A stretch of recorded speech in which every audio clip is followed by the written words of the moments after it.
Carta aos Hebreus, capítulo 7. Melquisedeque, rei e sacerdote. Esse Melquisedeque era rei da cidade de Salém e sacerdote do Deus Altíssimo. Quando Abraão estava voltando da batalha em que matou os reis, Melquisedeque foi ao encontro dele e o abençoou. Abraão lhe deu a 10ª parte de tudo o que ele havia tomado dos inimigos na batalha. O nome de Melquisedeque quer dizer, primeiramente, Rei da Justiça.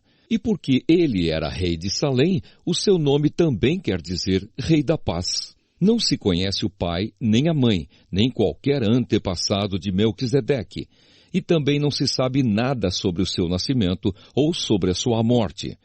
Por ser como o Filho de Deus, ele continua sacerdote para sempre. Vejam como Melquisedeque era grande.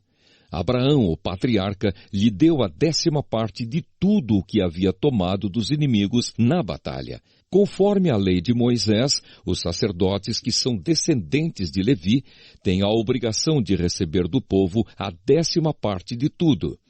Eles recebem dos seus próprios patrícios, embora estes também sejam descendentes de Abraão.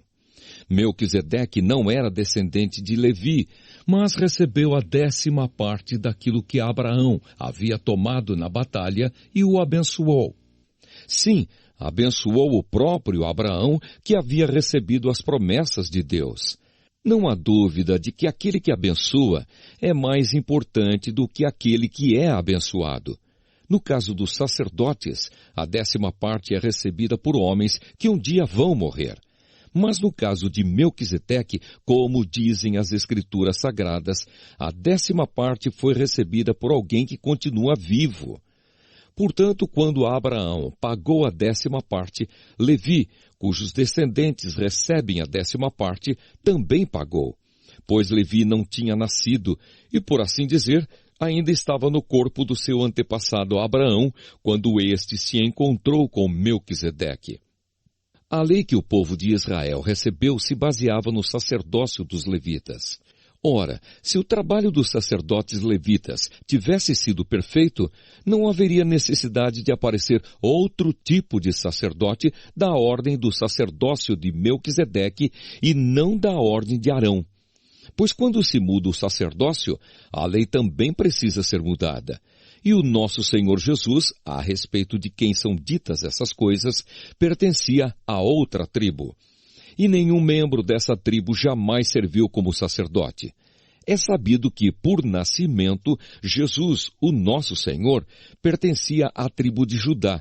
E Moisés não disse nada dessa tribo quando falou a respeito de sacerdotes. Outro sacerdote como Melquisedeque. E tudo isso se torna bem mais claro, pois surgiu um sacerdote diferente, parecido com Melquisedeque. Ele não foi feito sacerdote pelas leis ou regras humanas, porém se tornou sacerdote por meio do poder de uma vida que não tem fim. Porque as Escrituras Sagradas dizem: você será sacerdote para sempre, na ordem do sacerdócio de Melquisedeque. Assim, a regra antiga foi anulada porque era fraca e inútil, pois a lei não podia aperfeiçoar nada. Mas agora Deus nos deu uma esperança melhor, por meio da qual chegamos perto dele. Além disso, há o juramento de Deus.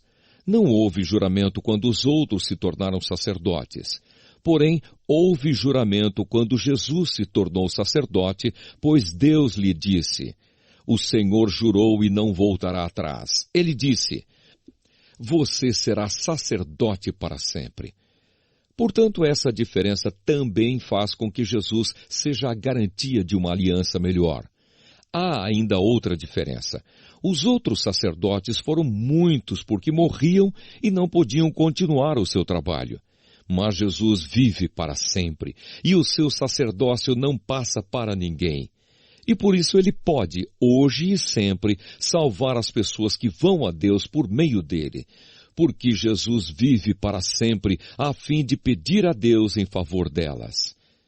Por isso Jesus é o grande sacerdote de que necessitamos. Ele é perfeito e não tem nenhum pecado ou falha. Ele foi separado dos pecadores e elevado acima dos céus. Ele não é como os outros grandes sacerdotes. Não precisa oferecer sacrifícios todos os dias, primeiro pelos seus próprios pecados e depois pelos pecados do povo. Ele ofereceu um sacrifício uma vez por todas, quando se ofereceu a si mesmo. A lei de Moisés escolheu homens que são imperfeitos para serem grandes sacerdotes, mas pela promessa feita com juramento, a qual veio depois da lei de Moisés, Deus escolhe o Filho que se tornou perfeito para sempre.